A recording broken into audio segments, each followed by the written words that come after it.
Hello বন্ধুরা, আজকে আমি টমেটো সস তৈরি করে দেখাবো। দেখুন 2 কিলো টমেটো নিয়েছি। টমেটোর বোটাগুলো ছাড়িয়ে ভালো করে ধুয়ে নিয়েছি। এবার বোটার দিকটা কেটে ফেলে দিয়ে এরকম টুকরো টুকরো করে কেটে নেব।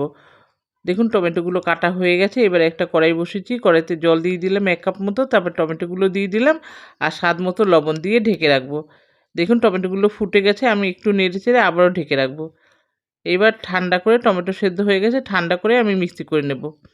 2-3 বারে মিক্সি করবে, একবারে হয়নি। দেখুন মিক্সি হয়ে গেছে।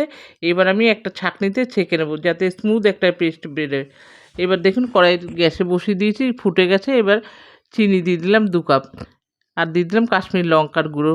লো টু মিডিয়ামে কিন্তু করতে হবে, নাহলে কিন্তু লেগে যাবে। দেখুন এবার তেঁতুলের কাত আর ভিনিগার দিয়ে দেবো। দেখুন কি সুন্দর কালার হয়েছে, টমেটোর সসটাও তৈরি হয়ে গেছে। এবার আমি কাঁচের জারে ভরে রাখবো। আমার আগের একটা বোতল ছিল, সেটা ঢেলে রাখলাম।